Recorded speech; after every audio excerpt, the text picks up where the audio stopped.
어. 자, 오늘 내용은 어, 처음부터 좀 사람이란 무엇인가에 대해서 성서는 어떻게 말하고 있는가에 대해서 좀 먼저 나누고 들어가도록 하겠습니다. 여기 보면 이제 월간 중앙에 이제 성서 오디세이라는 그 연재를 하셨던 분이 계세요. 예, 서울대학교 지금 종교학과 배철현 교수. 벌써 이제 어, 학교는 이제 은퇴를 했고, 지금 아마 명예교수로 계신 걸로 알고 있는데, 이분은 원래 이제 히브리 대학에서 성서학 석사 과정을 하고, 이제 하버드 대학 가가지고, 어떻게 페르시아어, 고대 근동어 중에 페르시아 쪽 계통에서 세계적인 권위자 중에 하나입니다. 이게 뭐, 이 페르시아어라는 게 좀 굉장히 어려운가 봐요. 왜냐면 또 성서에도 페르시아어가 일부 등장을 합니다. 대표적으로 이제 혹시 페르시아어 몇 가지 기억나시는 거 있으세요? 이 파라데스 같은 경우가 이제 페르시아어입니다. 그러니까 낙원이란 말. 그래서 에덴 동산 할 때 에덴 동산은 이제 간 에덴인데 페르시아 말로는 파르데스. 그래서 이제 나중에 이제 유대인 랍비들이 만든 공부법이 파르데스 공부법이라는 게 있습니다. 그래서 낙원을 경험하는 공부법, 그 천국 공부법 해가지고 성서를 공부할 때 천국을 맛보아야 된다는 공부법도 이 페르시아어에서 시작이 됐습니다. 자, 오늘은요, 사람에 대해서 좀 생각해 보겠습니다. 사람, 인자. 자, 히브리어로는요, 에노시라고 부릅니다. 에노시. 그 다음에 이제 복수형은 아나심이라고 부릅니다. 아나심. 근데 여러분 혹시 에노시란 말을 들어보셨겠죠? 여러분 신학교 다니실 때 물론 뭐 히브리어 강좌에서도 들어보셨겠지만 이 구약학 하실 때 특히 창세기 배우실 때 아나심 혹은 에노시를 들어보셨을 것입니다. 자, 여기 이제 배철원 교수께서 이제 이렇게 올려놓은 글을 제가 인용했는데요. 에노시는 원래 고유 명사일 뿐만 아니라 보통 명사로도 사용됩니다. 그래서 사람이란 의미로 가장 많이 사용되는 히브리어 단어는 아담입니다. 아담은 원래 흙이라는 뜻이에요. 흙. 그래서 혹시 여러분들 흙이라는 단어가 있고 또 그 다음에 이제 많이 쓰는 단어가 에노시입니다. 그래서 아담이란 히브리어 단어는 불다라는 의미를 가진 명사로 원래는 홍토라고 그래요. 홍토. 그러니까 홍토로 만들어진 물건이다. 지금 여러분들 잘 인간을 원래 보다 홍인이에요, 홍인. 홍색깔을 띤, 즉 흑색깔을 띤 흑인입니다. 자, 그래서 팔레스타인에서 이제 토기장이가 토기를 만들 때 사용하는 최고의 재료가 바로 이 붉은 흙이었죠. 여러분들 황토라고 생각하시면 이해가 쉽겠죠. 자, 신이 인간을 즉 붉은 흙으로 빚었다는 의미에서 붙여진 이름일 것입니다. 근데 이 에노시라는 단어가요, 원래 무슨 뜻이 있냐면, 죽을 수밖에 없는 존재라는 뜻이 있다 그래요. 죽을 수밖에 없는 존재. 즉, 필멸성. 반드시 죽는다. 인간은 유한성을 갖고 있다. 그래서, 한 번 죽는 것은, 사람에게 정해진 운명이라는 것입니다. 또, 근데, 놀랍게도 이제 다른 동물과 구별되는 가장 큰 능력 중에 하나가 바로 죽음에 대한 인식입니다. 죽음에 대한 의식이에요. 그래서 모든 인간은 자신이 왜 세상에 태어났는지를 모르죠. 세상에 던져진 존재들이라고 생각합니다. 혹시 이거 누가 말을 했을까요? 인간은 세상에 던져진 투사체다. 이렇게 표현한 사람이 있거든요. 노벨 문학상을 받은 사르트르가 그런 얘기를 했습니다. 인간이 왜 태어났는지를 모르기 때문에 인간은 그냥 던져진 존재다. 그래가지고 뭐라고 하냐면 아무 의미가 없다라고 하는 거예요. 이 사람은. 실존주의 철학자답게 아무 의미가 없다. 의미는 인간이 정하는 것이다. 이렇게 표현을 했어요. 그러나 이미 하나님께서는 인간에게 엄청난 의미를 부여하셨지 않습니까? 자, 그러나 왜 그러냐면 이것이 바로 죽음이라는 어떤 인생의 어둡고 긴 터널을 인간은 직시하고 있기 때문입니다. 이 죽음을 준비하고 매 순간 인식하는 인간만이 순간을 즐길 수 있는 멋진 존재가 된다라고 말을 했어요. 또 이 죽음이 있기 때문에 어떤 하나님에 대한 이 경외심과 더불어서 또 하나님께서 왜 나를 이 땅에 보내셨는지에 대한 왜 보내셨는지에 대한 이유와 여러 가지 목적들을 찾아가는 그런 어떤 인생 수업을 경험하게 됩니다. 그죠? 그래서 에노시는 죽을 수밖에 없는 운명을 지니고 인식하는 존재라는 뜻입니다. 또 하나 무슨 뜻이 있을까요? 혹시 요건 아주 굉장히 중요한 의미가 있거든요. 자, 에노시의 또 다른 의미가 아시는 분. 자, 이거 저 맞추실 수 있는 분은 거의 뭐 천재입니다. 천재. 혹시 맞추실 수 있는 분?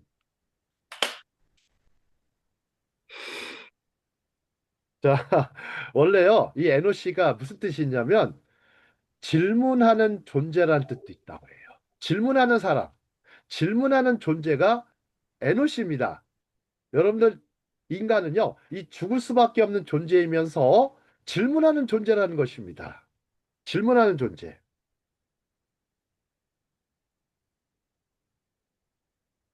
자, 그러면서 여러분들, 다음 장 가보겠습니다. 자, 다음에는 여러분들 생각해 보실게요. 인간에게 주어진 영광에 대해서 생각해 보도록 하겠습니다. 그리고 하나님의 영광에 대해서 한번 같이 생각해 보도록 하겠습니다. 영광이란 히브리 단어는요, 이 카보드라고 합니다. 카보드. 카보드는요, 원래 의미는 무게 혹은 무거움이란 뜻입니다. 근데 이게요, 뭐와 관련이 깊으냐면요, 믿음과 관련이 깊습니다. 왜 믿음과 관련이 깊을까요? 믿음은 어떤 무게가 있어야 된다는 거예요. 그래서 이 저울에 달아봐서 무게가 안 나가면 구원을 받을 수 없다라고 그 중동 사람들은 생각을 했어요. 생각해 보세요. 무게가 안 나가면 저울에 따라서 무게가 안 나가면 너 구원을 받을 수 없다. 옛날에요. 하나님께서 느부갓네살 아들 아들이 이제 큰 잔치를 열었죠. 그죠? 잔치를 열었을 때 벽에 글씨가 써집니다. 글씨가 써지면서 뭐라고 썼냐면 메네메넬 데겔 우바르신이에요. 그게 무슨 뜻이냐? 그게 무슨 뜻이냐? 그 뜻은 무게를 달아봤는데 무게가 안 나가다란 뜻이에요. 그러니까 너는 보니까 믿음의 무게가 안 나가. 그러니까 너는 멸망받을 수밖에 없다라는 겁니다. 그러면 이 영광은 무슨 뭐와 관련이 있냐면 우리의 가진 영광은 우리는 무게가 나가는 인생을 사는 거예요. 무게가 나가는. 자, 그러면서 이거에 대해서 조금 더 디테일하게 보겠습니다. 어떤 사람이나 물건이 주위의 모든 관심을 한꺼번에 잡아당겨 집중시키는 카리스마가 영광이라고 해석합니다. 신기하죠? 그죠? 한꺼번에 잡아당기는 카리스마. 모세가 신을 만났을 때, 하나님을 만났을 때, 그가 요구한 신의 속성이 바로 카보드입니다. 자, 배철원 교수님의 강의는 아직도 이어지고 있어요. 이분은 뭐 통속적으로 이렇게 써놨죠. 하나님의 이름을 일반인들에게 강의하면서 하나님은 모세에게 신의 영광, 하나님의 영광을 본 사람도 없고 그 영광을 보고 살아남은 사람도 없다고 말했습니다. 모세는요, 하나님께 당신의 카보드를 보여주십시오. 그랬어요. 당신의 카보드를, 어? 영광을 보여주십시오라고 요구했습니다. 그러자 하나님은 어떤 인간도 나를 보고 살아남은 자가 없다. 그러나 내가 바위에 서 있으라. 나의 카보드가 영광이 지나갈 때 나는 너를 바위 틈 사이에 놓고 내가 지나갈 때까지 나의 손으로 너를 덮을 것이다. 그 후에 내가 손을 떼면 너는 나의 뒷모습을 볼 것이다. 나의 얼굴을 보여주지 않을 것이다. 여러분들, 하나님은 어떤 존재이실까요? 출애굽기 3장 14절에 보시면 나는 스스로 있는 자니라 그러셨죠. 그죠? 나는 자존자다 그랬어요.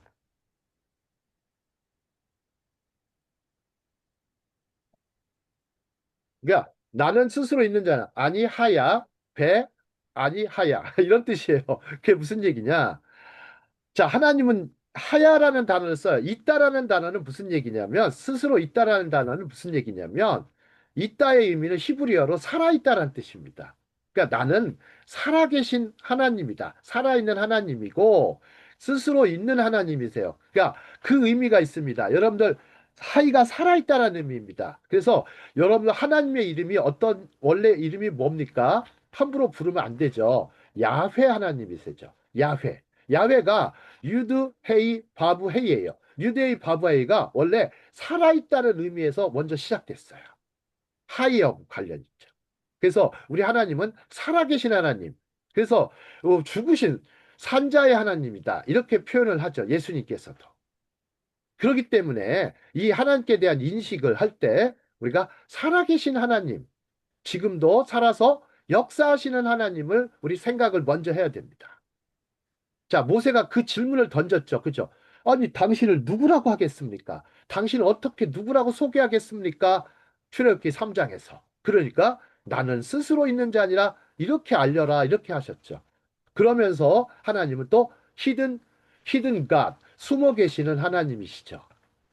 숨어 계신 하나님이십니다. 자, 근데 이 숨어 계신 하나님이 빛 가운데 오신 것이 바로 성육신 사건이죠.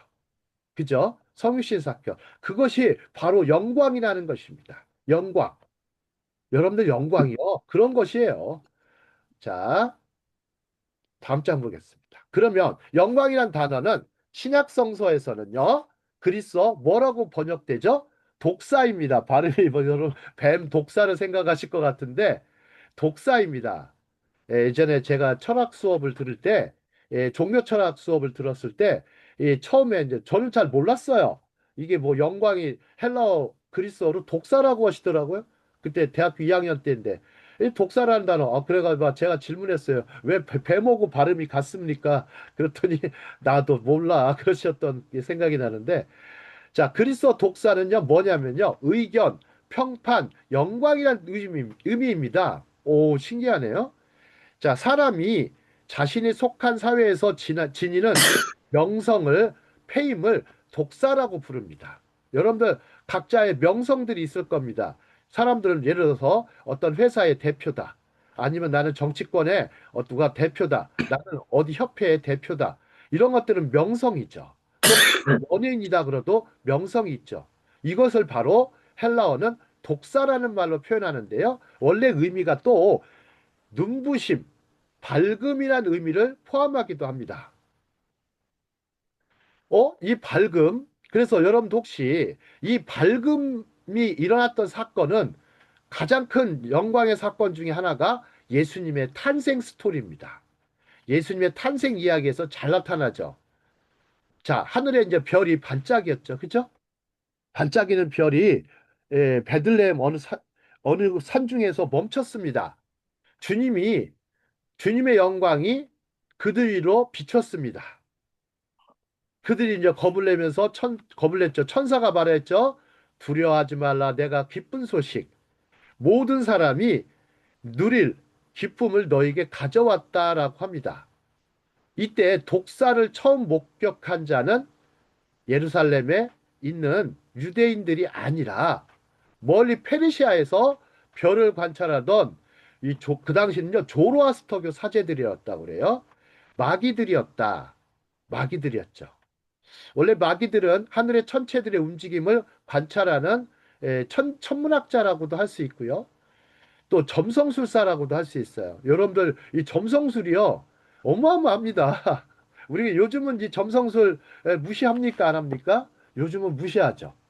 옛날에는요, 이 점성술 한 사람을 최고의 박사로 생각했어요. 왜요? 하늘의 뜻을, 하늘의 막 이치를 아는 사람이라고 생각해서 이 사람들은 굉장히 높은 수준의 뭐 신관, 사제들이라고 불렀습니다. 그 당시에는 뭐가 강했습니까? 여러분들 혹시 샤머니즘 아시죠? 애니미즘이나 샤머니즘이 참 강했던 시절이에요. 이 다신교가. 그런데 그런 다신교가 강하던 시절에 이 마귀들은 하나님의 영광을 본 것입니다. 영광을 보고서 그 영광의 순례를 하게 되죠. 영광의 순례를 해서 베들레헴까지 가게 된 것입니다. 자, 마귀들은요, 보통 이제 대부분 인간들은 순간의 소용돌이 안에서 시간의 흐름을 감지하지 못하죠. 이 마귀들은 우주와 자연 그리고 자기의 마음의 움직임을 응시하고 관찰하는 자들이었습니다. 그래야 이들은 예수님의 탄생을 감지할 수가 있었어요. 어? 그리스도의 탄생을 감지할 수가 있었습니다. 자, 그리고 에, 자, 여기 밑에 세 번째 줄 우리 윤양서 목사님 한번 읽어 주실까요? 당시. 당시, 예. 예. 당시 유대 사제들은 예루살렘이라는 종교와 경전에 매몰되어 자연과 삶을 직시할 능력을 상실해 가고 있었다. 마귀들은 하늘의 밝음을 보고 그 별을 쫓아 베들레헴까지 온다. 네. 마귀예요. 예. 예, 마귀 동방 박사들. 아, 동방의 예. 박사들. 네. 그 당시 자, 마태복음 2장에 나오는 사건을 이렇게 마태는 기술해 놨는데요. 예, 갑자기 마태복음 여러분들 1장 말고 1장에서는 여러분들이 아시겠지만 좀 이방 여인도 나오고 여러분들 여러 예수님의 족보가 나옵니다. 계보가 나오고 2장에서는 이 이방인들이 등장을 하죠. 이 마태는 아주 그거를 기록을 해놨습니다. 예, 기록을 해놓고 하나님의 어떤 영광, 하나님 영광이 어떤 것인지를 1장과 2장에서 보여주고 있습니다.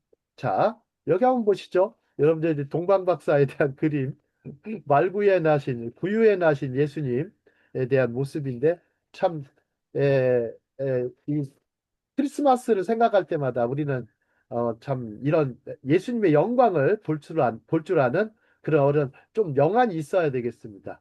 혹은 신미안이 있어야 되겠습니다. 자, 다음 장. 그럼 사람이 무엇이 간대로 들어가도록 하겠습니다. 사람이 무엇이 간대. 근데 보통 이제 사람 하면 우리가 보면 참 보통 어른들의 말이 참 예, 많이 많죠. 사람이 되라 이런 말을 참 많이 합니다. 아니 분명히 사람으로 태어난 것 같은데 사람이 되라. 어? 좀 인격을 갖춘 사람이 되라. 또 이런 말도 많이 하죠. 인격이 또 말이 곧 인격이다. 이렇게도 표현하고 또 그러면서 이제 사람이 되라는 이게 참 쉬운 게 아닌 것 같습니다. 특히 앞에다가 뭐 착한 사람이 되라, 훌륭한 사람이 되라 이렇게 할 때 이거는 상당히 어떤 의미일까요? 어떤 교육적이고 교훈적인 의미를 담고 있습니다. 예, 사람이 되라. 그래서 사람이 아닌 사람을 뭐라고 합니까? 인면수심이라고 그러죠. 사람의 얼굴을 했지만 이 짐승보다 못한 그런 인면수심을 가진 사람이라고 표현합니다. 자, 그런데요. 이 다윗의 경우 왜 사람이 무엇이 간대라고 표현했을까요? 자, 다윗은요. 이 하나님께서 창조 세계에서 인간에게 이렇게 특별한 위치를 부여하신 것에 대해서 감사하고 찬양하고 있습니다. 특별한 위치예요. 스페셜 포지션을 갖고 있단 말이에요. 그는 이렇게 썼죠. 내가 주의 하늘을 보니 주의 손으로 만드신 달과 별들이 있나이다. 사람이 무엇이기에 주께서 그를 생각하시며 인자가 무엇이기에 주께서 그를 돌보시나이까. 자, 이 구절에서 사람은요, 아까 배철현 교수께서 말씀하신 대로 에노시예요. 에노시. 번역된 히브리어 단어는 인류 전체를 가리키죠. 그러면서 인간의 덧없음과 연약함을 강조하기도 합니다. 그래서 우리를 뭐라고 보통 비유합니까? 질그릇처럼 깨지기 쉬운 존재로 표현하자. 그죠? 자, 어제는요, 어떤 제자에게서 전화가 왔는데요. 이 제자가 이제 벌써 이제 40대 중반이 넘은 제자인데 이 친구가 하는 말이 요즘에 자기가 이제 창조 세계 하나님의 창조에 대해서 깊이 연구를 하고 논문을 이제 작성을 하게 됐는데 예, 하면서 어떻게 이게 여러분들 원자를 쪼개면 또 뭐가 나오죠? 분자. 분자가 나오고 더 쪼개면 뭐가 나옵니까? 막 여러분 뭐 코크가 나오고 나중에 뭐 힉스가 나온다. 요즘은 이제 힉스 이전 것도 또 나왔다고 그러죠. 얼마나 쪼개는 건지 야, 자 신기합니다. 그냥 분자 가속기나 원자 나는, 가속기를 막 돌려가지고 어마어마한 속도로 돌립니다. 돌려가지고 막 빛의 속도까지는 모르겠는데 그렇게 돌리다 보면 이게 쪼개진다는 것입니다. 그러면 여러분들 뭐 어디까지 갈 것 같습니까? 이제 그 친구 딱 결론이 그래요. 선생님, 무에서 유를 창조했다라는 개념보다는 여전히 쪼개도 계속 나오는 걸 보면 아무래도 하나님께서는 어떤 뭐를 갖고 계셨다가 숨겨 놓으셨다가 딱 그냥 딱 나타내신 것 같다고. 그 표현이 참 너무 멋있었어요. 하나님이 딱 갖고 있다가 딱 내놓으신 거예요. 그래서 제가 이제 그래서 창세기 1장 1절에 태초에란 말이 원래 히브리 학자들은 그분의 머리 안에서라고 해석할 수도 있다. 그분의 머리 안에서 천지가 창조되었다. 그래서 이 친구가 뇌학을 연구하는 학자입니다. 그러다 보니까 깊이 연구하다가 결국 이제 창조자 하나님과의 만남은 필연이다 이런 얘기를 해요. 창조자 하나님과의 만남은 필연이래요. 이를 거부하는 사람은 기본적으로 뭐라고 말하냐면 그냥 무지하고 무식한 거예요. 이제 그런 사람을 무시할 수는 없지만 그런데 무지하고 무식한 것이 정말 죄라고 얘기를 해요. 제자가 하는 말이었어요. 아주 똑똑한 제자가 하는 말이 자기가 뇌학을 공부하면서 또 성서를에 대한 이해가 부족하니까 저한테 물어봤지만 저는 거꾸로 이제 과학적인 얘기보다는 성서에는 이렇게 기록이 되어 있고 또 이렇게 해석할 수 있다라고 얘기는 해줬습니다. 자, 다윗은 광활하고 아름다운 우주를 바라보며 인간은 왜소하고 보잘것없어 보인다고 느꼈습니다. 그러니까 뭐라고 그래요? 사람이 무엇이 간대? 그러니까 다윗은 이미 알고 있었죠. 창세기 1장, 2장에서 흙으로 사람을 지으셨다라는 것을 알고 있었을 거예요. 그죠? 이미 알고 있었고, 우리가 그냥 흙에서 태어나서, 흙에서 나서, 흙에서 죽을 수밖에 없는 존재 아닙니까? 이렇게 얘기하는 것이죠. 사람이 무엇이간데? 내가 누구길래? 근데 그를 하시나이까 이렇게 해서 여러분들 3인칭으로 얘기하죠. 그죠? 자신에게 얘기하는 게 아니고 3인칭으로 얘기합니다. 그를 생각하십니까? 다윗은 스스로 던진 질문에 이렇게 대답했습니다. 8장 5, 6절. 8장 5, 6절. 우리 좀 잠깐 루즈한 시간인데 같이 읽도록 하겠습니다. 자, 초록색 글씨입니다. 주께서 시작. 주께서 그들을 그래서 그래서 그들을 하나님보다 그들을 조금 낮게 하나님보다 조금 만드시고 하나님보다 낮게 영광과 만드시고 종기로 영광과 밤을 진리로 또 씌우셨나이다. 주께서 만드셨나이다. 만드신 주께서 주께서 모든 만드신 것을 만드신 모든 것을 모든 그들에게 그들에게 것을 맡기시고 맡기시고 그들에게 만물을 맡기시고 만물을 그들의 권위 그들의 아래 권위 아래 그들에게 두셨나이다. 두셨나이다. 주셨나이다. 아멘. 그러면서 또 다윗은 이렇게 얘기합니다. 주께서 저를 생각하시나이까. 여기서 누구의 이름이 나옵니까? 주께서라는 단어가. 여러분, 주님이라는 이름을 붙였습니다. 로드라고죠. 로드. 자, 여러분들요. 이 주님이란 이름을 붙을 때 이게 왜 붙는지 아십니까? 이게요. 인격적인 만남과 관련이 깊습니다.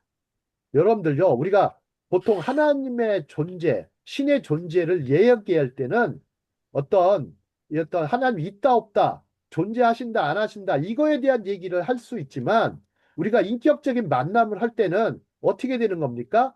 그 하나님께서 우리의 주님이 되어 주시는 것입니다. 우리 인생의 삶과 인생의 영원부터 영원까지 우리의 주인이 되신다는 거, 주님이 되신다는 것을 의미하는 것입니다. 이게 엄청난 단어예요. 왜요? 이게 주님께서 나에게 특별한 어떤 의미와 목적을 부여하셨고 특별한 존재로서 생각하시기 때문입니다. 아름답고 보배로운 보석으로 생각하시는 것이죠. 그러면서 이 무한한 창조 세계를 생각하면서 하나님의 솜씨를 느꼈겠죠. 다윗은 인간에 대한 주님의 관심과 그들에게 창조 세계를 다스릴 권한을 주신 것에 경외감을 느꼈습니다. 근데 이제 예전에 여러분들 성경 개역 성경을 보시면 뭐라고 썼습니까?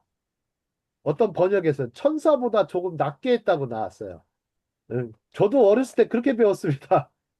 천사보다 조금 낮게 하시고 나중에 이제 개역 개정이 되면서 하나님보다 조금 낮게 만드셨다 그랬어요.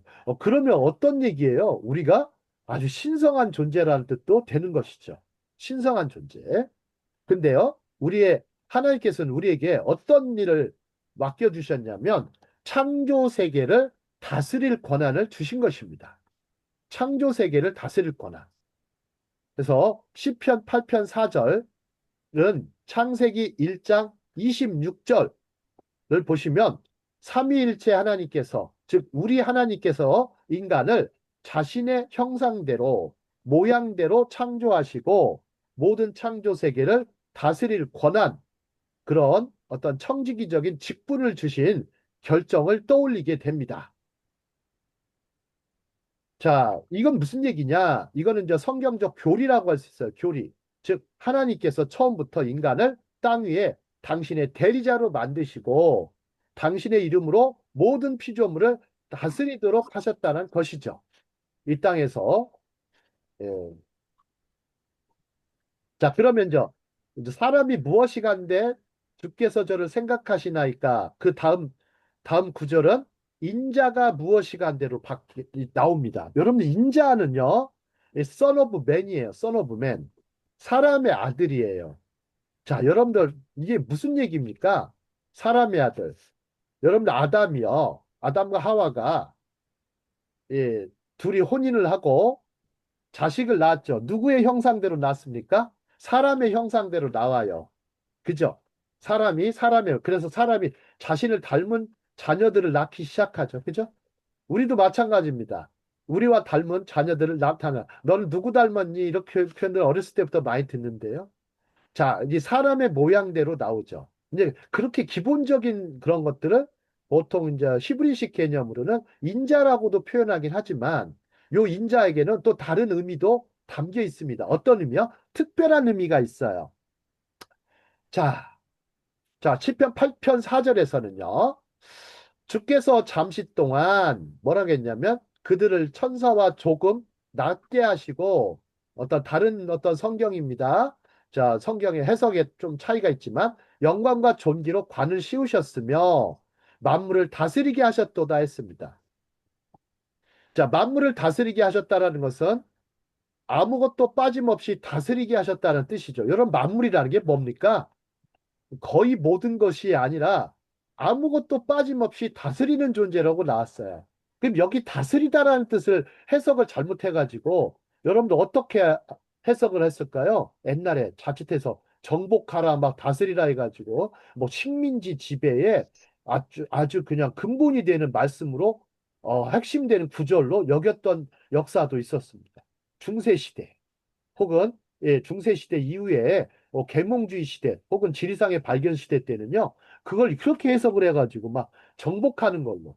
그래서 사람을 정복하는 일이 벌어졌죠. 막 국가를 정복하고 어떤 민족들을 다 정복하는 이런 걸로 너무 확대 해석해가지고 아주 잘못된 해석을 했습니다. 자, 그러나 좀 해석이요. 어떤 환경론자들은 이걸 해석을 할 때, 자연을 보호하자. 자연을 보호하고, 자연을 보호해야 인간도 보호할 수 있다. 이렇게 해석하시는 분들도 있습니다. 하지만 이 해석도 완전한 해석은 아니죠. 자, 그러나 우리가 아직 모든 것은 그들의 권세 아래 놓인 것을 보지는 못했어요. 우리가요, 그 자연 만물이요, 우리의 권세, 인간의 권세 아래 놓인 것을 보지는 또 못했어요. 우리가 보는 것은 누구십니까? 예수님이십니다. 우리가 보는 것은, 자, 그분은 잠시 동안, 지난번에 강의했죠. 천사보다 조금 낮게 계셨어요. 그죠? 그러다가, 하나님께서 다시 높이셨죠. 자, 우리를 위하여 죽으셨으므로 이제 영광과 존귀로 관을 씌우셨습니다라고 히브리서 기자는 이렇게 표현해 놨습니다. 그래서 히브리서 기자는 구약 성경을 인용해서 예수님이 참으로 인간이시며 성육신하신 하나님이심을 보여주시죠. 이때 쓰는 표현이 인자입니다. 그래서 예수님께서도 공생의 사역 동안 뭐라고 소개하셨어요? 본인 자신을 인자라고 표현하셨죠. 그죠? 인자. 자, 시편 8편 4절은요, 놀랍게도 예수 그리스도 안에서 성취되었습니다. 자, 이제 좀 더 다음 구절 가겠습니다. 자, 주께서 저를 권고하시나이까. 자, 예수님께서는 자신을 낮추시고 인간이 되셨죠. 자, 그래서 사람 같은 하나님, 하나님 같은 사람이 되셨습니다. 옛날 김중원 목사님의 표현이었습니다. CCC 총재로 계셨던. 자, 예수님은 이제 지상 사역 동안 천사보다 조금 낮은 분이셨죠. 지난번에 히브리서 2장 여러분들 같이 보셨죠? 자, 인간으로서 그분은 우리처럼 기꺼이 고난과 죽음을 경험하셨습니다. 그래서 아까 에노시란 단어가 죽을 수밖에 없는 존재인데 예수님도 죽음을 맛보셨습니다. 그분은 우리의 본성을 취하시고 우리와 같이 되셨지만 우리의 존재를 더럽히는 죄와 반역은 없으셨죠. 죄 없으신 예수님이시죠. 예수님은 우리의 자신의 죽음을 통해 우리를 위해 죽음의 권세를 깨뜨리신 것입니다. 이제 고난주간 지나면 예수님의 어떤 우리 부활의 예, 순간을 우리 또 맞이할 수 있습니다. 하나님의 자녀는 살과 피로 된 사람입니다. 그죠? 인자는요, 아들도 살과 피로 되셨어요. 여러분, 육신으로 오신 예수님을 거부하면 안 됩니다. 자꾸만 너무나 사람들은 이렇게 생각하죠. 영적으로만 생각하죠. 그렇지 않습니다. 이제 영적으로만 생각하는 사람을 뭐라고 합니까? 영지주의자라고 합니다. 이 현대에도 이런 어떤 21세기에도 영지주의자들이 참 많습니다. 없는 거 아니라 많습니다. 육신은 약간 더럽고 또 여롭고 아주 저거 잘못됐다고 생각하죠. 영적인 것만이 영혼만이 순수하고 아름답다고 생각하는 사람들이 아직도 많습니다. 자, 근데요, 여러분들 사람만이 죽을 수밖에 없죠. 그죠? 그렇지 않습니까? 죽어야만 죽음의 권세를 가진 마귀의 권세를 깨뜨릴 수도 있고 죽음의 두려움에 사로잡혀 종로를 타던 모든 사람을 자유롭게 할 수 있기 때문입니다. 자, 오늘 강의 끝나고요. 히브리서 2장 여러분들 꼭 살펴보시기 바랍니다. 제가 간곡히 권합니다. 예. 그냥 단순히 어떤 예수님의 어떤 십자가 사건을 이렇게 또 설교하셔도 좋고 말씀하셔도 좋지만 이것에 대한 아주 깊은 영적인 의미와 말씀이 주는 어떤 진리를 좀 더 우리가 또 더 발견하셨으면 좋겠습니다. 자, 예수님은 우리를 죽음에서 자유롭게 하시기 위해 인간이 되시고 죽으셨습니다. 자, 자, 우리를 영원한 보물로 여기시는 하나님. 자, 우리를 영원한 보물, 사람이 무엇이기에 주께서 그를 생각하시나이까. 자,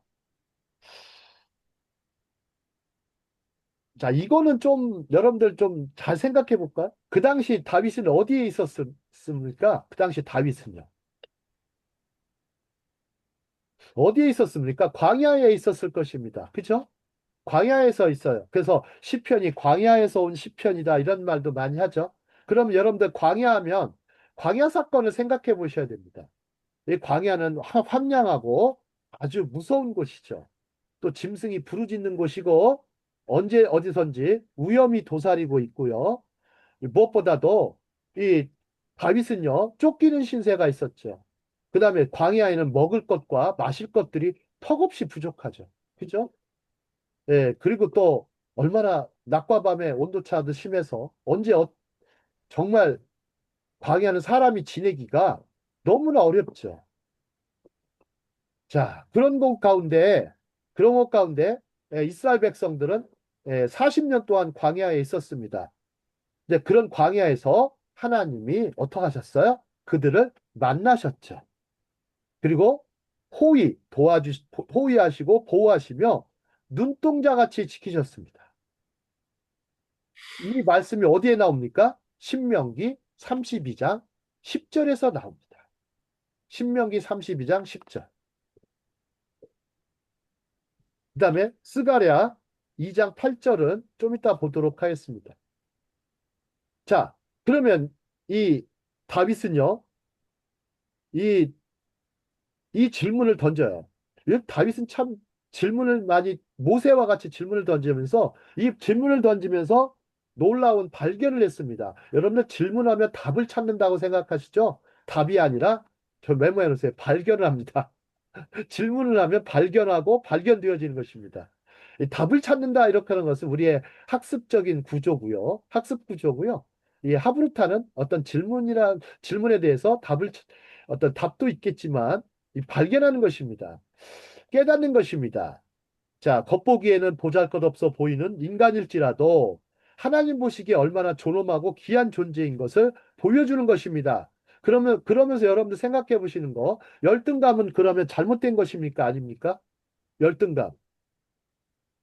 잘못되진 않았어요. 잘못되진 않았죠. 그죠? 네, 다윗은 이미 어떤 걸 갖고 있었어요? 이미 마음에 자기가 비천하고 아주 굉장히 무능하고 무력한 존재라는 것을 인식하고도 있었어요.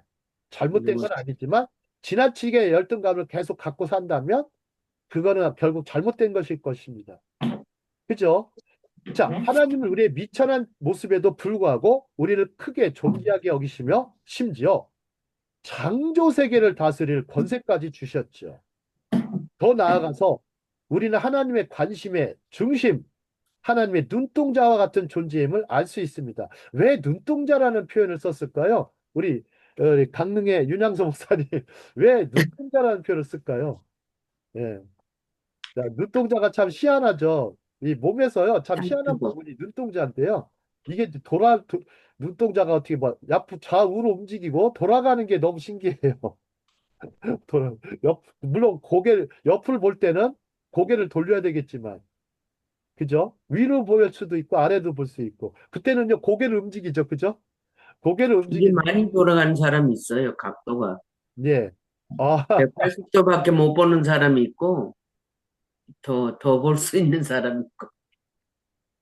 여러분들 혹시 컴퓨터를 하시면 주로 뭘 가지고 이렇게 검색하세요? 무슨 도구를 이용해서 이렇게 저, 마우스를 가지고 합니다. 이제 마우스. 마우스 모양이 이제 마우스인데요. 그러면 이 마우스의 역할이요. 뭐냐면 마우스는 어떤 걸 지정해 주기도 하고 뭘 찾기도 하고 이렇게 해서 어떤 뭐 표시를 하기도 하죠. 여러분들요, 이 마우스를 생각하시면 이 하나님의 눈동자를 잘 비유할 수가 있어요. 찾을 수가 있어요. 마우스를 딱 갖다 대보세요. 그럼 딱 거기 여러분들 보고 싶은 부분을 딱 표시할 수 있죠. 핵심을 가르쳐 줘요. 자, 요것과 관련이 깊어요. 하나님은 이렇게 딱 보실 때 위에서 보실 때 딱 그러실 것 같아요. 어? 어, 자, 네가 어디에 있느냐 다 아시면서도 자, 눈동자 같이 지키신다. 그리고 또 은혜와도 관련된 단어가 눈동자입니다. 여러분 은혜를 찾았다, 은혜를 만났다, 은혜 받았다라는 표현은 히브리식 표현이 이겁니다. 아니 마짜티, 헤세드, 베에이네카 이런 뜻이에요. 무슨 얘기예요? 아니 마짜티, 아니 나는 찾았습니다. I found. It's a grace and mercy. 자, 헤세드를 찾았다. grace and mercy. 그 다음에 또 뭐야? 베 에이네카 in your eyes란 뜻이에요. 영어로. 그래서 I found grace in your eyes 이렇게 됩니다. 그러면서 나는 당신의 눈 안에서 은혜를 찾았습니다. 발견했습니다라는 뜻이에요. 그 뜻이 되는 거예요. 하나님의 눈 안에서. 그러니까 우리가 보면 은혜 받았다라는 표현을 쓸 때는 하나님의 눈 안에서 찾았다 이렇게 표현하셔야 돼요.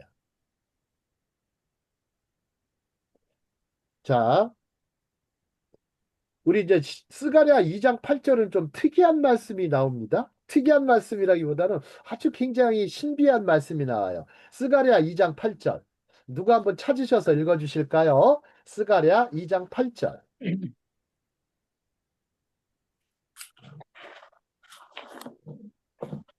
만군의 여호와께서 이같이 말씀하시되 영광을 위하여 나를 너희를 노력한 여러 나라로 보내셨나니 너희를 범하는 자는 그의 눈동자를 범하는 것이라. 그의 세상에 눈동 눈동자 같이 지킨다고 하잖아요. 여러분들 이스라엘 백성들 여러 나라로 하나님이 보내셨어요. 소위 디아스포라가 되게 하셨죠. 근데요, 어디를 가든지 이스라엘 백성들, 유대 백성들을 범하는 자들은 뭐를 한다고 그래요? 그 그의 눈동자를 범하는 거래요. 하나님의 눈동자를 범한다는 거. 얼마나 특별한 거예요. 그럼 어떻게 하시겠다는 얘기예요. 하나님께서 벌하신다는 거예요. 유대인들 어디를 가든지 너와 함께 하시며 보호해 주시고 인도해 주시겠다는 그런 말씀을 스가랴가 하는 겁니다. 아, 여러분들 스가랴서요. 굉장히 신묘막측합니다. 이 스가랴서. 저는 이 소선지서 쪽에 우리나라에는 그렇게 권위자가 없다고 그래요. 소선지서가 그렇게 쉽지 않다고 합니다. 근데 이거를 좀 소선지서를 제가 이제 12권이죠. 구약 12권이 소선지서가 나오는데 이 부분에 대해서 아주 좀 깊이 있게 연구하고 싶은 사람 중에 하나입니다.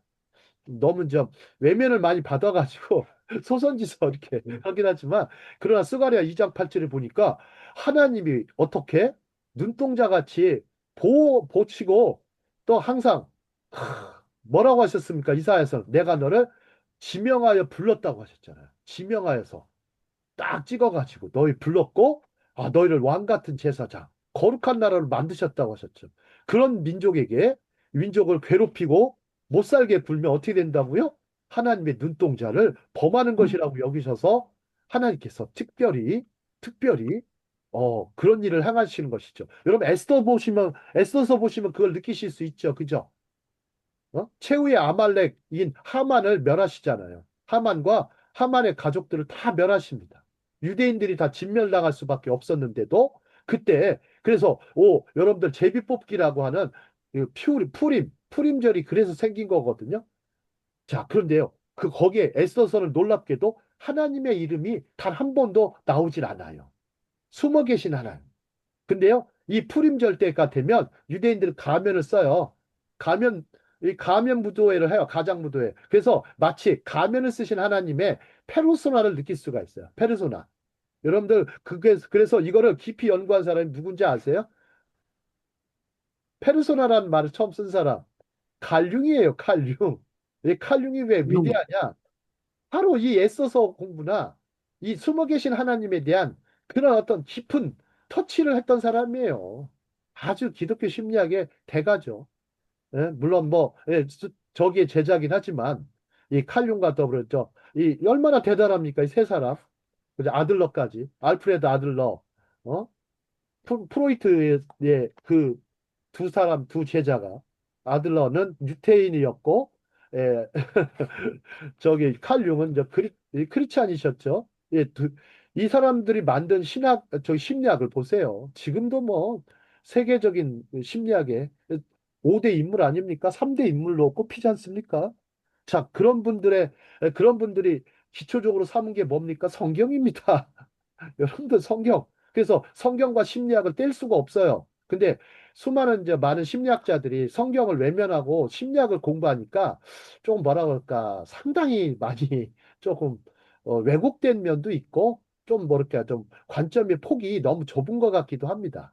자, 그런 점이 있어서 좀 아쉽긴 하지만 우리는 좀 기독교 심리학, 성서적 심리학 혹은 탈무드와 관련된 심리학을 펼쳐나가야 하겠습니다. 자, 에베소서 2장 10절로 한번 보면요. 그리스도 예수 안에서 새롭게 창조되어 그분께서 오래전에 우리를 위해 계획하신 선한 일들을 행할 수 있게 되었습니다. 이렇게 말씀해 놨습니다. 자, 우리 참 하나님께서는 우리에게 자, 눈동자 같이 지키시며 보호하시고 주의 날개 그늘 아래 있게 하셨죠. 그죠? 주의 날개 그늘 아래. 자, 다음 장 보겠습니다. 둘째로 인류가 영광과 존귀로 면류관을 썼다는 말씀은 예수님을 중심으로 다시 해석해야 돼요. 그죠? 우리 히브리서 2장의 기초에서. 근데 나중에 한번 보시죠. 예수님께서는요, 인간에게 주어진 영광과 존귀보다 훨씬 더 큰 영광과 존귀로 면류관을 쓰셨죠. 사실 예수님의 고난과 승천을 통해 많은 아들과 딸들을 영광으로 인도하시는 것이죠. 하나님의 자녀들을. 그러므로 비록 인간에게도 지금의 영광과 존귀가 있지만 예수님께서 인간의 아들로서 인자로서 아들과 딸 하나님의 자녀들을 위해 이루신 일은 오는 세상에서 올람하바라고 그래. 히브리어로 올람하바 오는 세상이죠. 다가올 세상에서 예수님과 하나님의 자녀들 외에 훨씬 더 큰 영광을 예표하는 것입니다. 그 다음에 자, 이제 시편 8편은 이렇게 예, 단순히 어떤 기독교적으로만 해석해서는 안 되고요. 자, 우리는 이 구절이 하나님의 메시아를 통해 그리고 오늘날 하나님의 백성과 함께 하시는 하나님의 방식을 어떻게 가르쳐 주는가라고 질문해야 되는 것입니다. 하나님의 방식. 자, 이 부분은 좀 내용이 좀 길죠.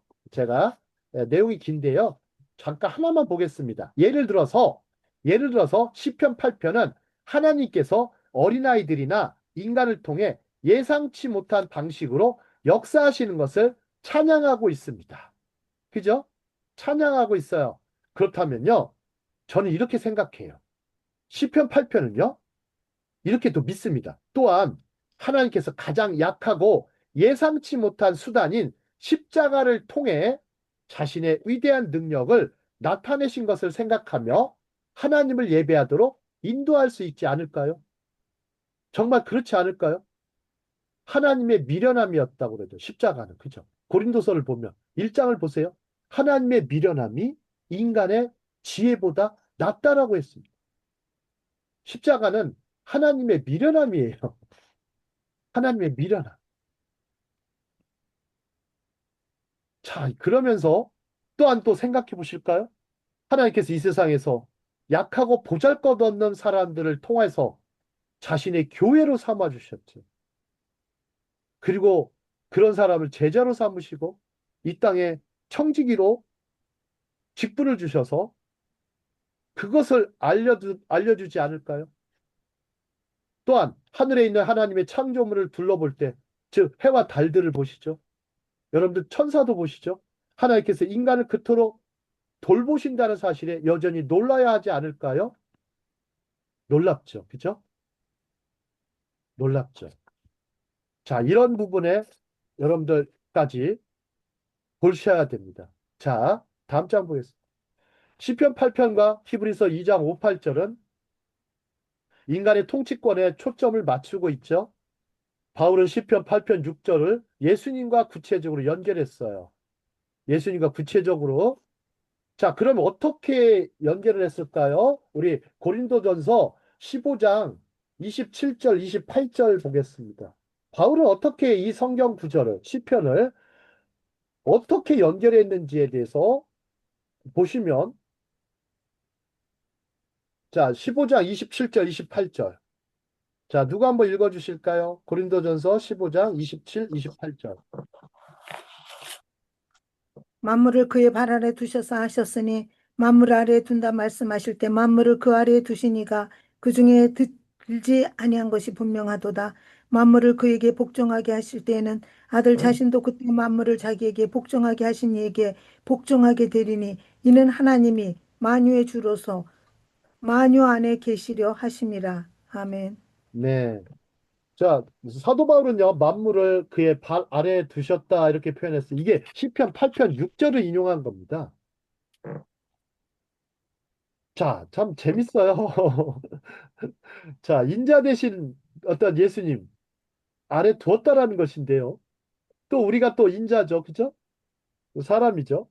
자, 그래야요, 이거는 궁극적으로 자, 예수 그리스도와 연결해 가지고 표현했습니다. 그리고 히브리서 2장 5절에서 9절에서 또 이렇게 표현한 것입니다. 그죠? 그리고 만물을 예수님 자신도 자, 머리가 되시는 분이시죠. 그죠? 만물의 으뜸이 되시는 분이에요.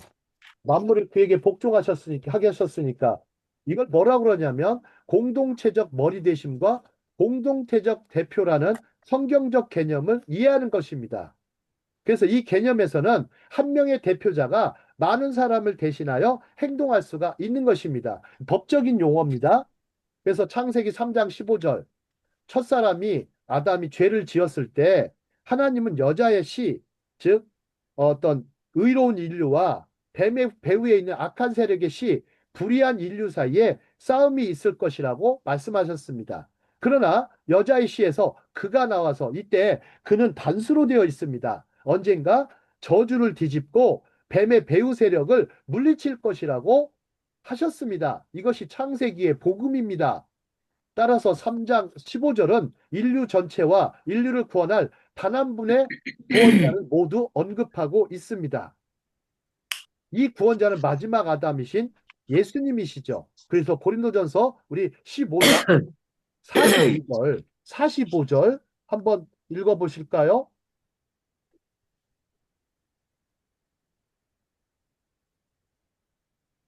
15장 45절이요. 기록된 바 첫사람 아담은 생명이 되었다 함과 같이 마지막 아담은 살려주는 영이 되었나니. 참 신기합니다. 생명이 됐다 그래요. 그래서 네펫이 하야야, 네펫이 하야. 하지만 죽을 수밖에 없는 존재였죠. 그런데 마지막 아담은 살려주는 영, 라이프 기빙 스피릿이라고 그래요. 라이프 기빙 스피릿, 생명을 주는 영이에요. 라이프 기빙 스피릿이 되셨다. 그냥 이때는 보통 우리는 그냥 라이프였죠. 하야, 그때 쓰는 단어, 네펫이란 단어가 동물과 같은 존재란 뜻이에요. 원래 동물도 네펫이에요, 네펫이. 그러면 인간은 아까 좀 전에 그 다윗이 고백했던 사람이 무엇이간데 그냥 네펫이에요. 그러면 그냥 뭐 주어진 생명이고 그다음에 또 흙이라는 그런 어떤 존재로서의 의미죠. 자신을 낮추어서 표현했지만 그렇게 연약하고 부족하고 비천한 존재를 이렇게 크게 생각하셨다라는 거예요. 자, 보배롭고 존귀한 그런 존재로 생각했다. 그러면서 우리가 이 신약적으로 생각해 볼까요? 예수님 안에 거한다는 것, 얼마나 보배롭고 존귀한 존재가 되어서 언젠가 예수님의 영광과 함께 그 영광을 나누는 그런 존재가 되었다는 것이죠. 자, 다음 장 좀 내용이 좀 굉장히 아주 영적입니다. 자, 예수님은 죄 없고 완전하신 대리자로서 인류를 회복하실 수 있기에 바울은 예수님을 시편 8편에서 기대하는 땅 위의 인류 통치를 성공적으로 성취하실 분으로 보았습니다. 그죠? 만물을 그 안에 주셨으니까. 그러나 이것이 인류를 배제하는 것이 또 아니죠. 참 너무 신비하지 않습니까? 인류를 배제하는 것이 아닙니다. 자, 요한계시록 5장 10절을 보시죠.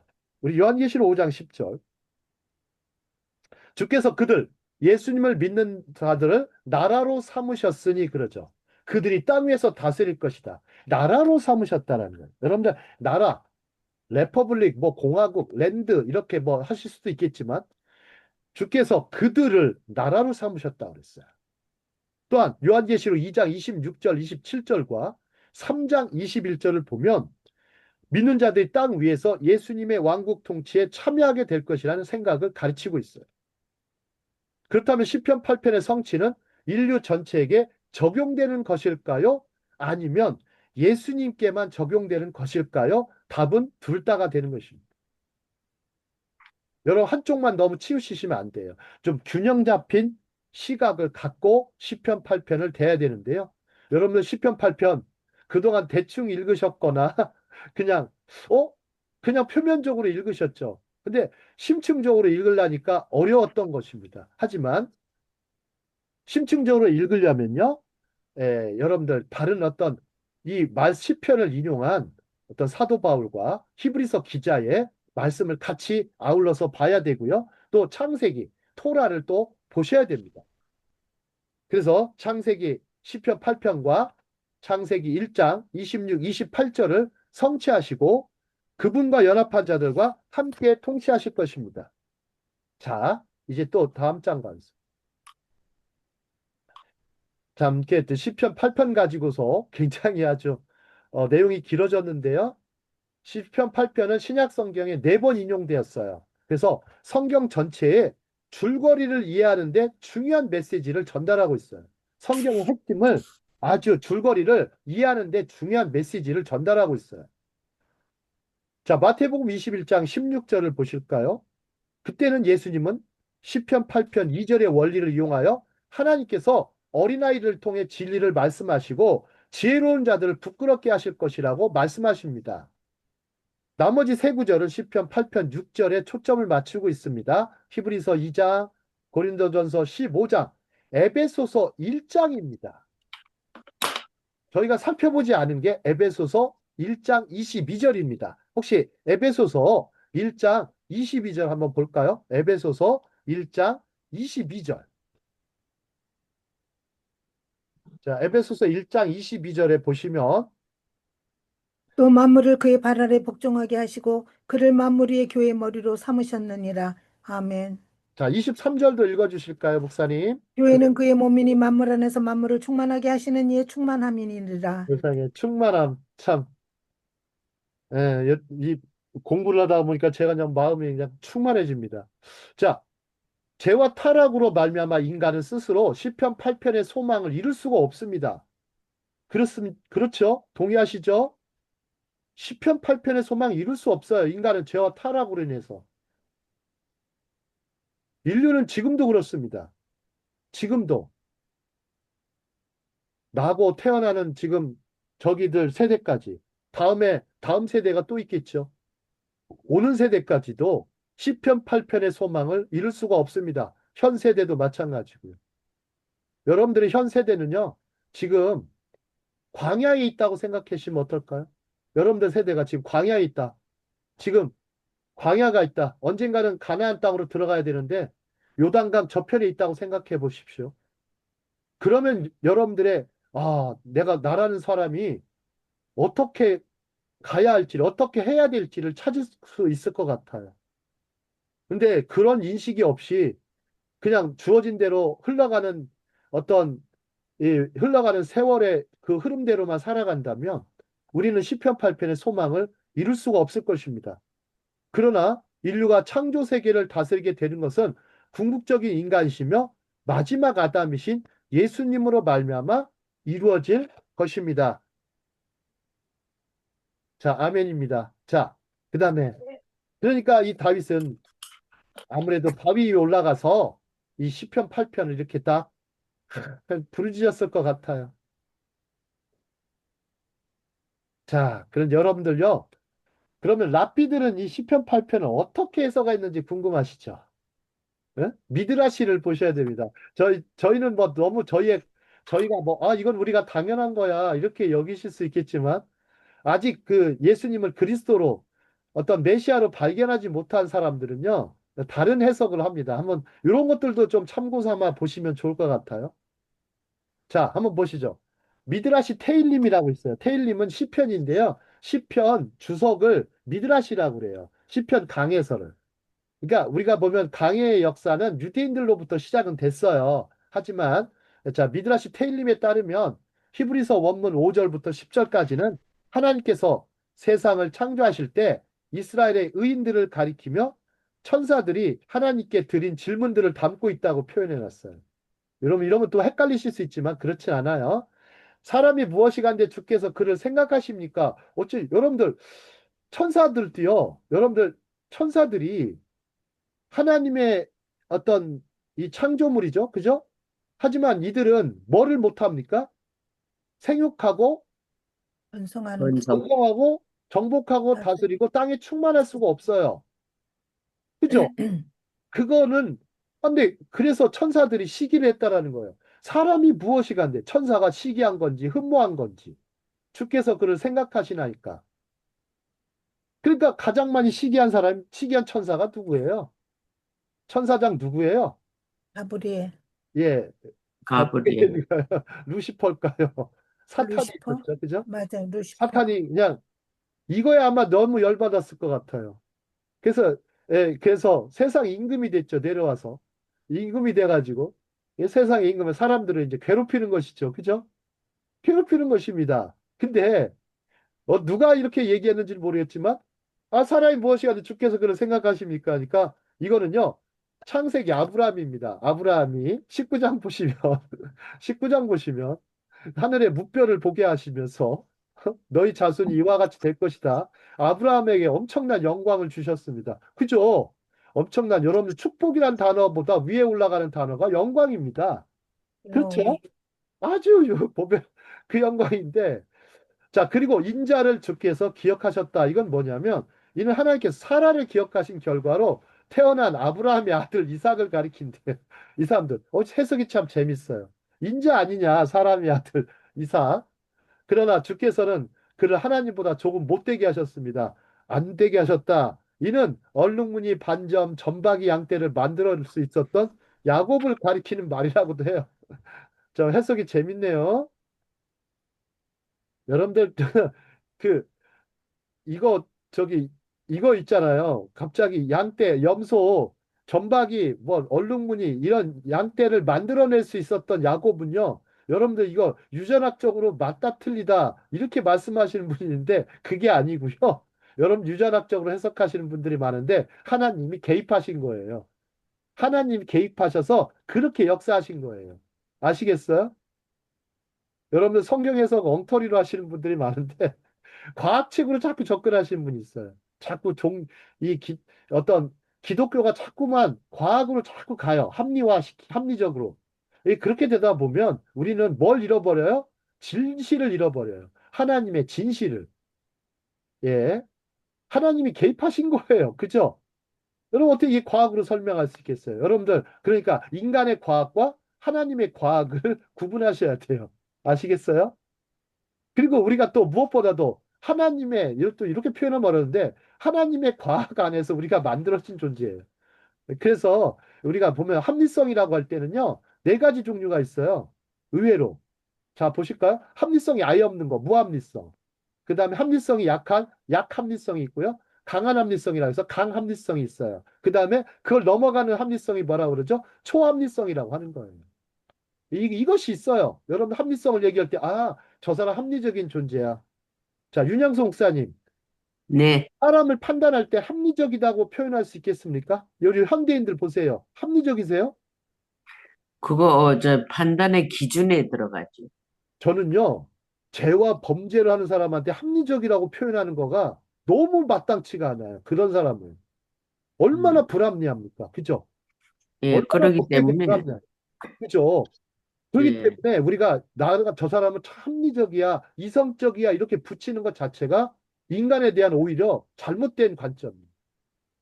다양하게 보셔야 돼. 저 사람은 합리성이 강하네. 이렇게 보시면 좋겠죠. 저 사람은 약하네.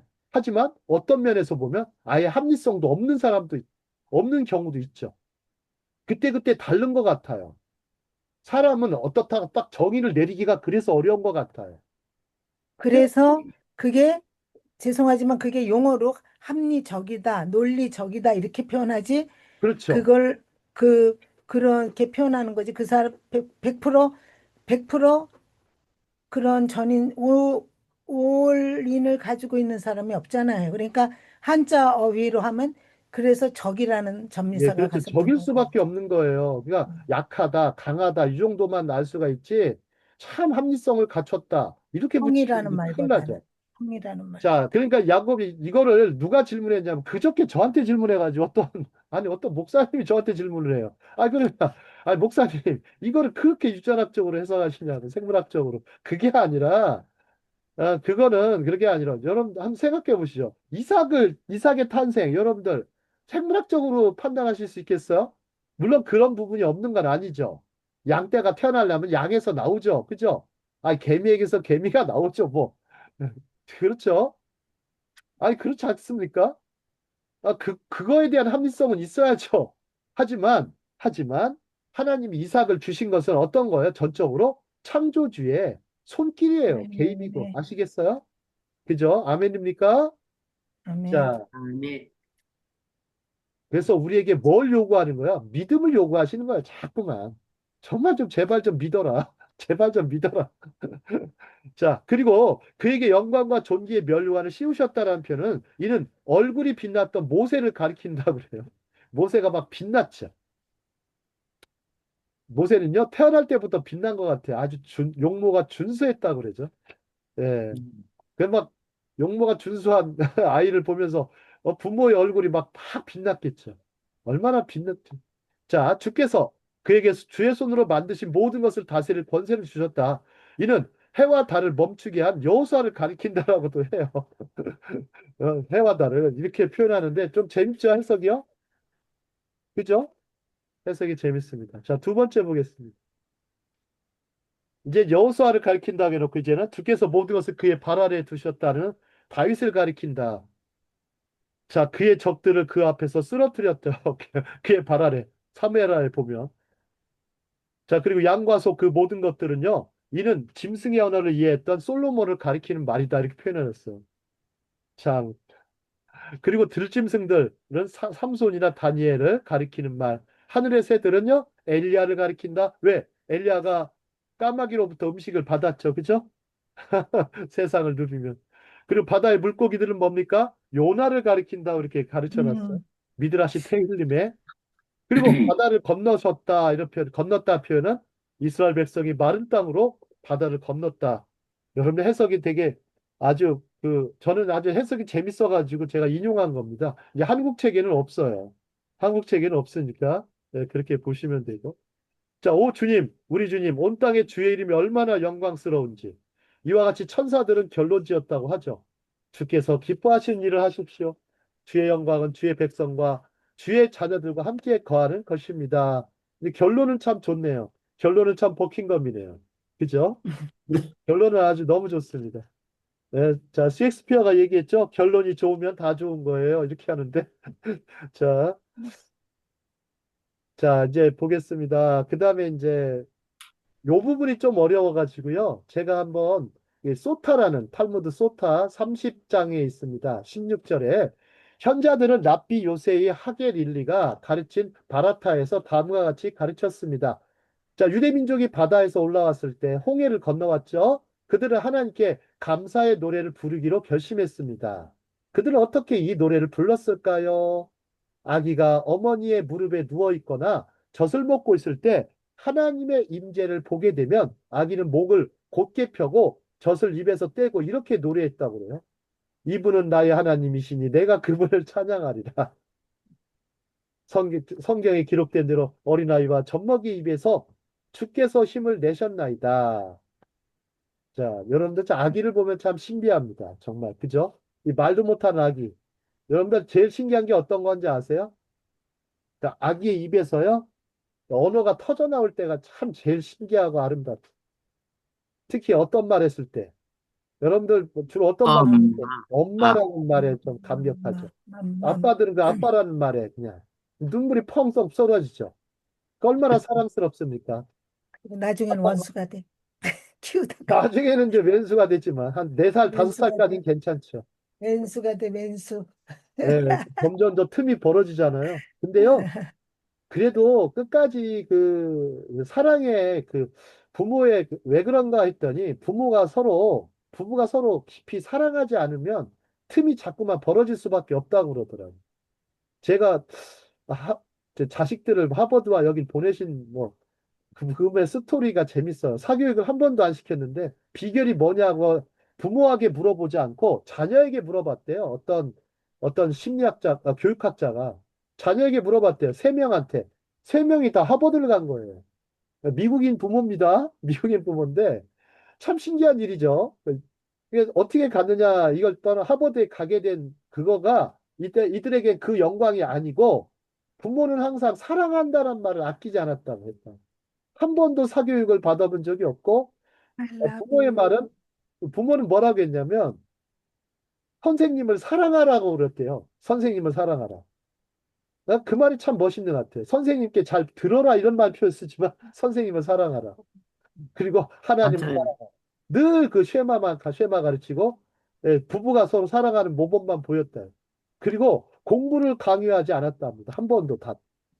그러니까 부모가 늘 공부하면서 사랑한다는 걸 아꼈대요. 그러니까 아이들이 그냥 자연스럽게 자라는 거예요. 그 분위기 안에서. 아, 이 집은 맨날 공부만 하네. 그리고 맨날 사랑한다는 말만 해. 아, 그 환경에서 배운 아이가 당연히 뭐 하겠어요.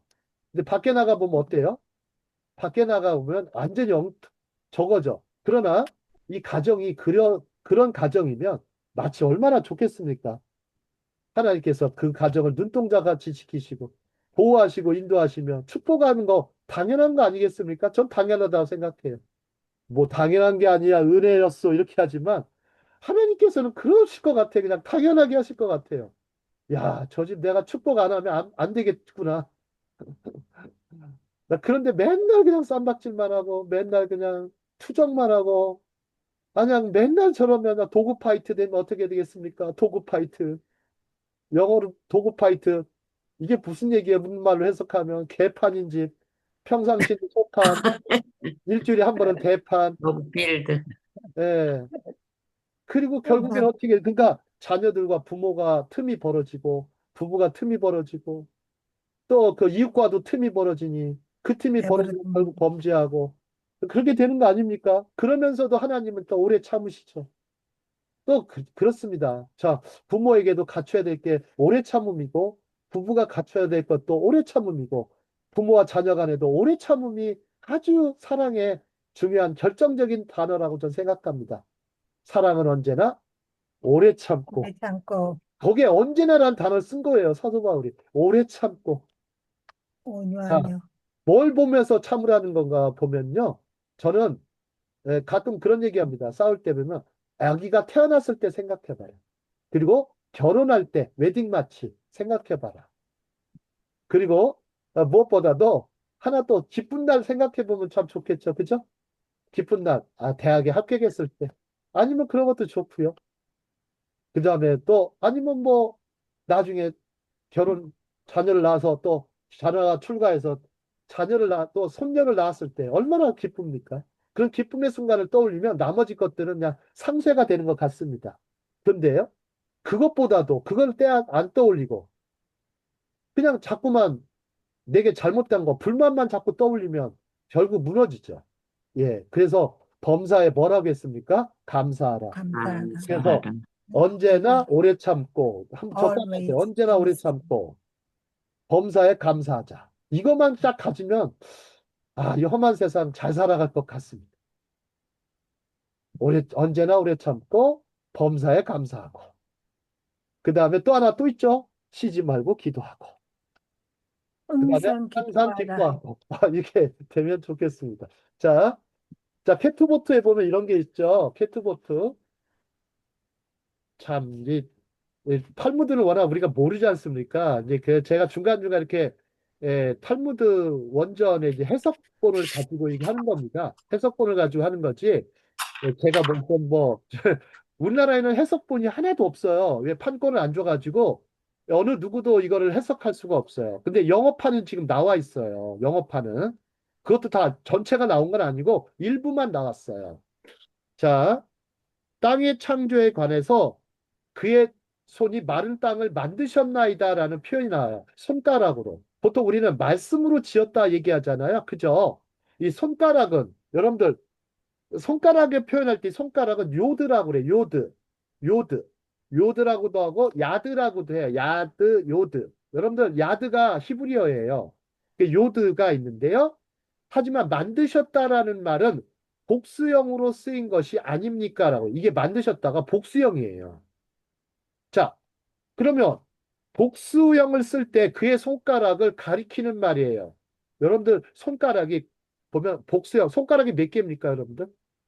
10개. 10개. 10개죠. 이렇게 만드셨겠어요? 이렇게 만드셨겠어요? 아니면 손으로 이렇게 하셨겠어요?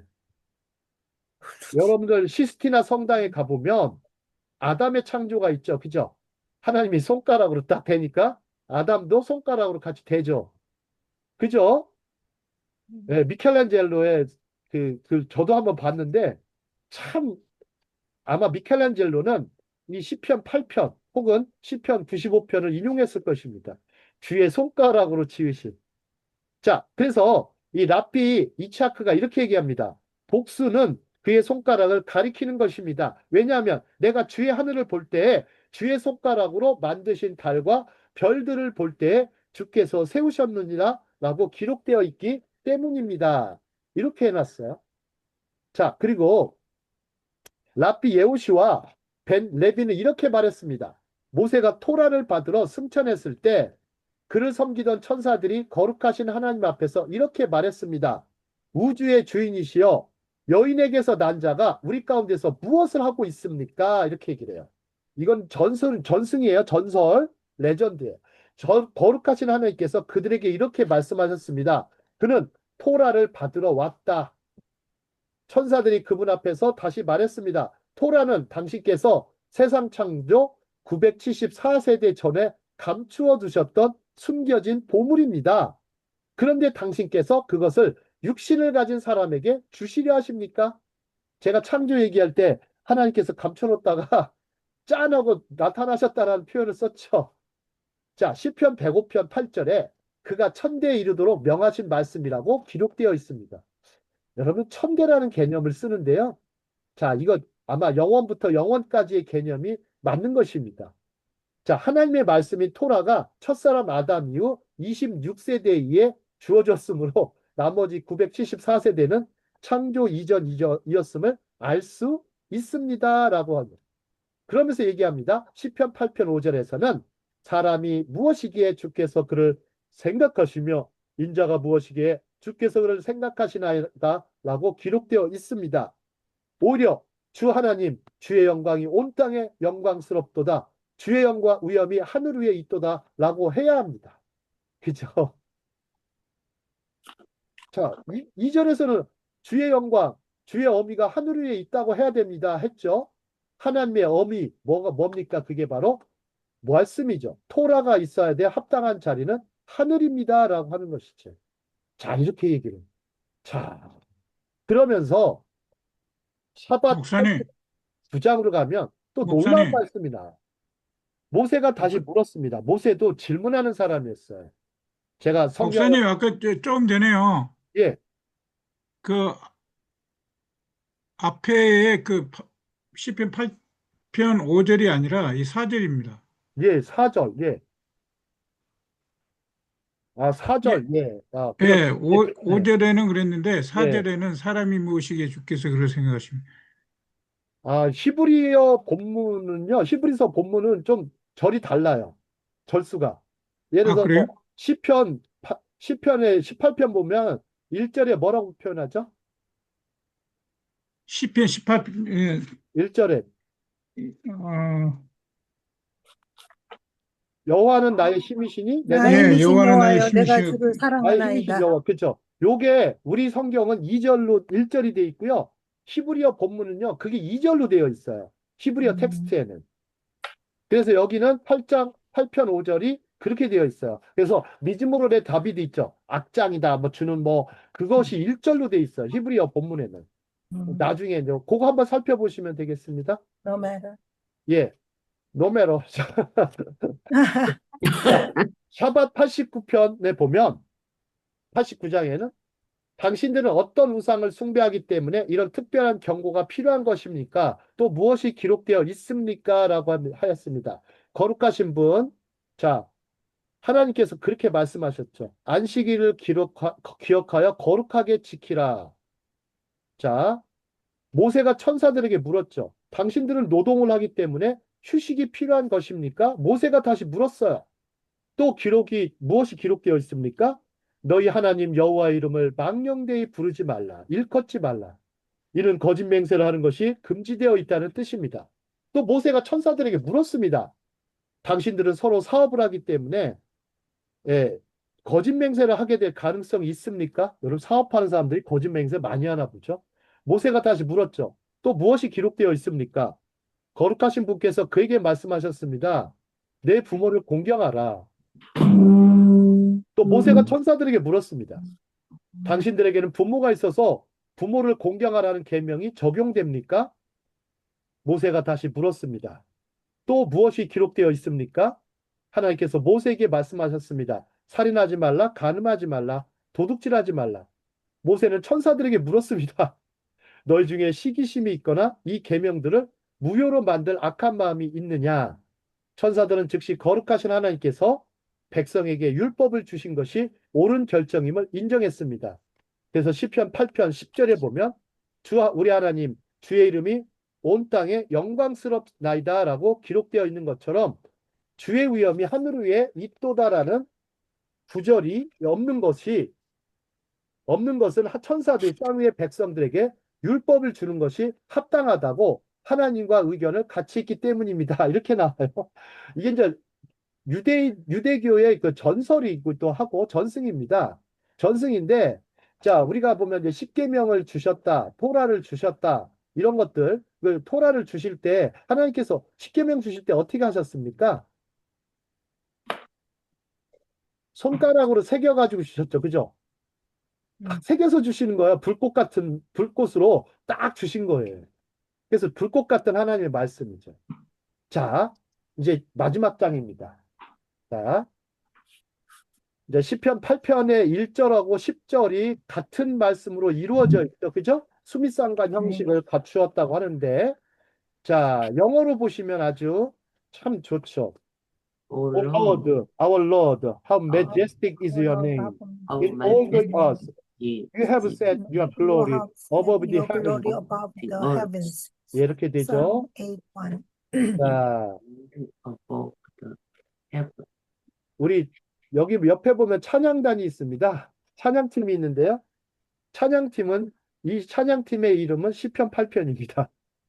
왜냐하면 이 찬양팀 이름이 왜 시편 8편이냐? 시편 8편은 온전히 찬양으로만 가득 차 있기 때문입니다. 이 사람들은 아주 잔실의 인생을 찬양으로 찬송으로 가득 채우면서 살아가는 사람들. 그래서 팀 이름이 시편 8편이에요. 아주 참 재밌어요. 자, 그 다음에 여러분들 여기 보시면 한 여학생이 지나가고 있습니다. 여기는 어느 대학일까요? 미국 같은데 네, 미국이에요. 예. 미국에 그 무슨 여기가 이제 그 유명한 엔칭 도서관인데요. 약 음, 한 1,300만 권 정도 소장하고 있는 엔칭 도서관. 하버드 대학이에요. 하버드 대학에 하버드 1,300만 정도의 책이 있다고 그러죠. 그 음, 위에 하버드 대학 이제 학장이 교수들에게 딱 메시지 저기 봐 했다고 그러죠. 이 세상에서 가장 아름답고 가장 지혜롭고 가장 훌륭한 문장을 찾아와라. 교수들한테 그랬죠. 당신들은 똑똑하니까 찾아와라. 그래서 이 공모전을 했다고 그러죠. 이제 상금을 걸고. 그래서 막 교수들이 막 이것저것 많이 찾았다고 합니다. 찾고. 그렇게 했는데 여러분 하버드 대학은 누가 설립했습니까? 뭐, 하버드 목사님이 세웠어요. 하버드 목사님. 그래서 세울 때 어떤 정신으로 세웠죠? 단순히 우리 기독교 정신이라고 하면 잘 이해가 신학교. 안 가요. 기독교 정신 뭐 이렇게 하면 잘 안 가요. 기독교 정신이 뭔데? 이렇게 물어볼 수 있잖아요. 그게 아니라 어떤 말씀의 기초에서 찾아 세웠다라는 것이죠. 자, 그래서 세계 최고의 인재들을 만들어내는 이 대학이죠. 이 대학에 가장 어울리는 최고의 문구는 시편 8편입니다. 여기에 나와 있는 게 What is man? 이렇게 나오죠. 그죠? 사람이 Is 무엇이냐 that thou art Man, mindful of him? 이렇게 나왔어요. 사람이 무엇이간데 주께서 저를 thou art 생각하시는 사람이 무엇인가? human What is being man? 인간이 뭡니까? that is man 여기서 재밌는 단어가 나와요. 아트라는 단어를 나와요. 아트, mindful of him. being taken care of. 아트라는 단어를 나와요. 여러분들. 아트가 무슨 뜻이에요? 여기서는요, 동사입니다. 동사. 과학이며 예, 예수. 예, 동사고요. 아, 자, 이 도가 아트라는 것은요, 그만큼 우리가 어떤 존재, 예술적으로 아마 그렇게 이해하시면 좋을 것 같은데요. 이 엔칭 도서관에 여기 보면 여기가 에머슨 홀입니다. 에머슨. 학자 에머슨. 그러니까 미국을 있게 했다는 인물이죠. 에머슨은 누구의 스승이냐면 헨리 데이빗 소로의 스승입니다. 예, 헨리 데이빗 소로는 여러분들 월든이라는 책을 쓴 사람이죠. 예, 세계 생태학, 생태학의 또 원조이기도 하고요. 에머슨이 여기서 강의를 했다고 그러죠. 이 도서관에서. 그래서 이 에머슨 홀이고요. 예, 에머슨은 미국을 있게 한 사람이, 에머슨의 제자들이 훌륭한 제자들이 많죠. 에머슨은 뭐 초월주의자라고 하지만 아주 성경에도 정통했던 인물이고. 자, 우리가 이제 시편 8편에 아무리 훌륭한 말이라도 사람이 무엇이간데 주께서 저를 생각하시나이까로 이렇게 최고의 문장을 여기다가 새겼습니다. 대리석에다 딱 새겼습니다. 참 이거 좋은 것 같아요. 참 저희들 교회도 이런 거 좀 하나 좀 뭐야 뭐 이게 새길 정도는 아니더라도 참 이렇게 교회가 참 이렇게 사람들 좀 보고 지나갈 수 있도록. 네, 저희 교회는요, 히브리어 본문이 있으면 시편 119편이 써 있어요. 시편 119편. 네, 119편. 주의 말씀은 내 발의 등이요, 내 길의 빛이니이다. 그 말씀이 히브리어로 이렇게 새겨져 있어요. 예. 아니, 알겠어. 목사님 그 말씀을 너무 좋아하셔가지고. 네, 주의 말씀은 내 길의 등이요, 내 발의 내 길의 빛이요, 내 길의 등이니이다. 이렇게 해서 여러분들, 이런 표현들. 자, 히브리어로 여러분들 좀 우리가 시편 8편을 좀 이해를 오늘 많이 하셨는데요. 우리 또 고린도전서 15장에도 나와 있고 에베소서 1장 그다음에 요한계시록에도 이렇게 중요한 또 나와 있고 또 하나 우리가 무엇보다도 에, 이 우리를 영광과 존귀로 관씌우신 어떤 관씌우시며 또한 예수 그리스도를 우리 가운데 보내셔서 또한 영광과 존귀로 관씌우시고 그러면서 우리를 또 이렇게 영화롭고 보배로운 존재로 빚으신 하나님께 감사하지 않을 수가 없습니다. 자, 오늘 강의는 여기까지 하도록 하겠습니다. 다음 시간에는 시편 15편으로 만나도록 하겠습니다.